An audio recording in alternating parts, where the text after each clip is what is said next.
If you want to make your home ultra sparkling clean and super functional, you are going to love these dollar store home hacks. For these hacks, I am using products from the Dollarama here in Canada, but you can also find similar items, if not the exact same items, at Dollar Tree, at Walmart, and you probably have a lot of these on hand already. If you've ever had the problem of silky clothes slipping off of your clothes hangers, this is a great solution. I grabbed these pipe cleaners or these chenille stems from Dollarama. You can pick whichever color matches your closet or your wardrobe the best. I'm choosing white because it's nice and neutral.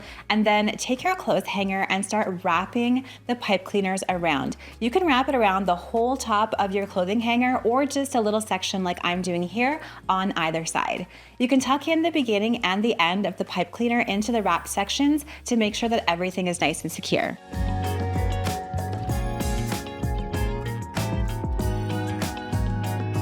Once you've finished wrapping your clothing hanger with the chenille stems, try hanging your clothing again and you'll see that this is a really great way to make simple, DIY, budget-friendly, no-slip hangers. If you've ever had the problem of not being able to differentiate your keys, I sure have. This is a really easy hack. Pick your favorite colors of nail polish from the dollar store. Make sure that they look quite a bit different than one another. Take your keys off of your keychain and start painting just the tops of your keys. I'm just painting sections in the top middle of my keys. You can paint the whole top on either side. It's completely up to you. Nail polish works really well on the keys. It's nice and thin. It's very vibrant. So it's a great way to identify each of your keys in a budget-friendly way. Now you'll know from first glance which key goes in which lock, and they also look really cute too.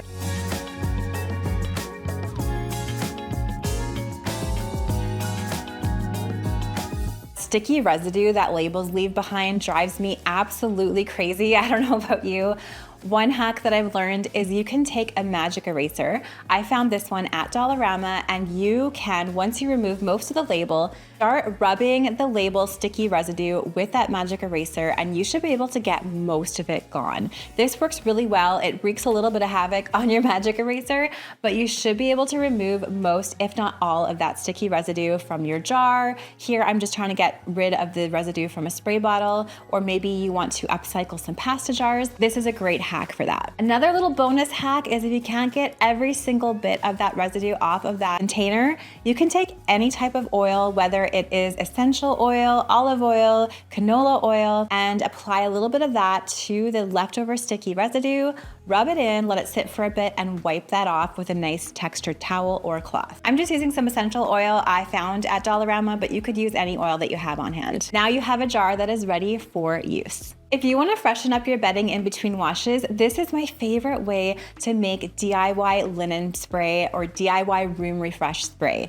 It smells amazing, but it also deodorizes because we're going to add some baking soda to it. From Dollarama, I'm picking up some baking soda, an essential oil, this lavender one, and some rubbing alcohol. I also picked up this spray bottle from Dollarama, and this is the one that I took the label off in the previous hack. Now I'm adding about 2 teaspoons of baking soda to my spray bottle, and then I'm adding about 30 drops of essential oil, but that can be up to you depending on how strong you want your linen spray to be. Then I'm adding about 1/3 cup of rubbing alcohol, and I'm filling the remainder of this bottle with some distilled water. This bottle is about 2 cups of liquid. Then I'm making sure to mix all of that up really well, and I'm making a DIY label to put on this bottle.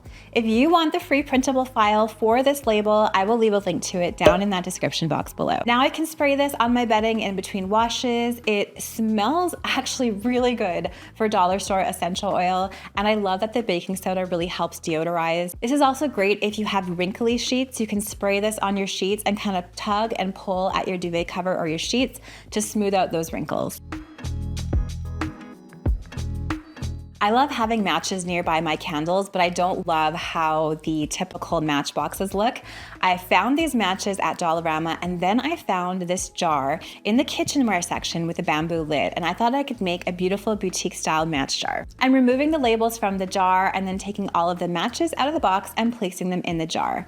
I have to do this horizontally so that the matches fit nicely in the jar, and it was actually pretty amazing. Almost the entire box of matches fit in this jar perfectly. Now I want to add some striking material onto the bottom of the jar so I can strike the matches on the bottom of the jar and use them. So I'm simply cutting out that little striking patch off of the original box, cutting it in half, and using some glue gun glue to attach that to the bottom of the jar.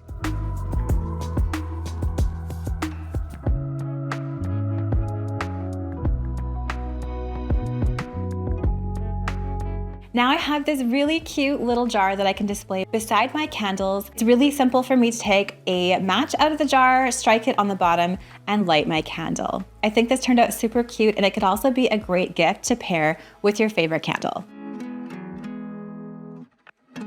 Sometimes when you hang art up on the wall, the bottom corners of the art rub against your wall and create scratches. So to add bumpers, here is a really simple dollar store hack. You can just find a cheap glue gun and cheap glue sticks at dollar store. These are from Dollarama. And then on the back of your picture frame, just add small dots of hot glue to the bottom two corners of the frame. You can kind of build them up a little bit to make sure that they're sort of the same size as those little plastic bumpers that you might buy. This is a simple hack because you probably already have a glue gun and glue sticks on hand, so you really don't have to buy anything to add these bumpers to the back of your art. Now, once you hang your art on the wall, the little bits of hot glue will act as protectors so that your art isn't making scratches on the wall. So easy, and this works so well. I thought this little test tube stand from Dollarama was super cute. I think I want to do multiple things with this. So I'm going to start thinking about what I could do with this, and I'll share any ideas later on this season. What I want to do is I want to organize my makeup brushes with this. So to make it a little bit more interesting,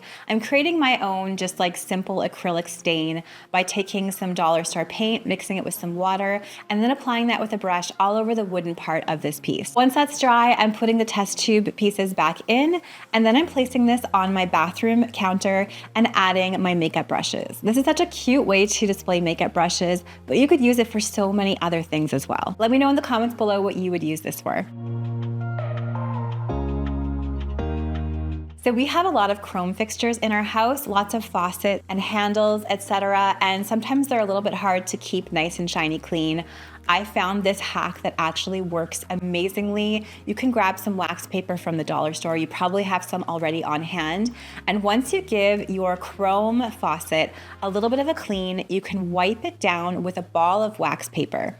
And this makes it extra shiny. Plus it also helps repel water off of the fixture for the next little while so that it doesn't build up those water spots. So I've used this on the faucet in my kitchen, and look at how amazing it looks now. I can almost see myself in my faucet, and this is such a simple hack.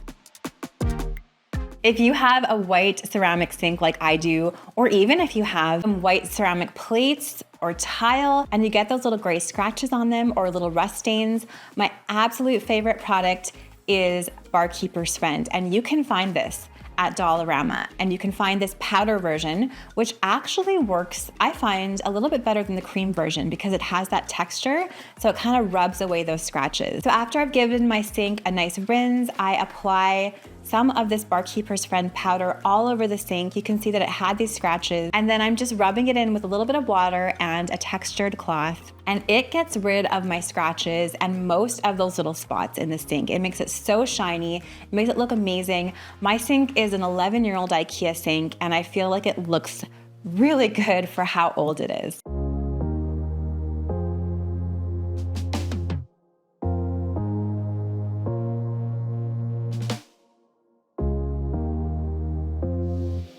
I have been searching for, I'm gonna say years, for the best way to clean a pot or a pan with those kind of burnt in oil bits and the burnt in grease and the little sticky things, especially for a non-stick pan. And I have finally found the hack, and I'm so excited to share it with you today. There's so many online that don't work, and this one actually does. What you do is if you have little sticky bits in the bottom of a pot, or you have these little oil baked in splotches in your pan, put that pan on your stove, add some water to it, set that water to boil, and then pop in a dishwasher tab. These dishwasher tabs are from Dollarama. It doesn't have to be an expensive one, can be any dishwasher tab that you have. Let that boil and then let it sit. I let mine sit for probably only about 15 minutes. You can kind of scrape around at it too with a plastic spatula. This is my favorite plastic spatula from IKEA, by the way. Probably one of my favorite purchases of all time. Once the water is cool enough that you can put your hand in there, you can use a glove, whatever is comfortable for you. Make sure that water is not hot for your hand. You can go in there and take a scouring sponge. Gently scrape off any of those remaining bits. Look at how gross this water is when I pour it into the measuring cup. So it definitely got a lot out of my pan. And then you can rinse your pan off and look at how my pan looks now. I am so happy with this hack. My pan looks almost brand new. There's a couple little nicks in it, but I mean, I can't believe how well this worked. So definitely give this a try if you have some pots or pans that have baked on grease on them and you want to make them sparkly clean and almost, if not exactly, like new. Thank you so much for watching today's video. I hope you found these hacks helpful. Let me know down in those comments below which of these is your favorite. Which one are you gonna try? I would love to know. I have more cleaning hacks that I have actually tested that actually work, so I am going to leave another video for you to watch next with those hacks right up here.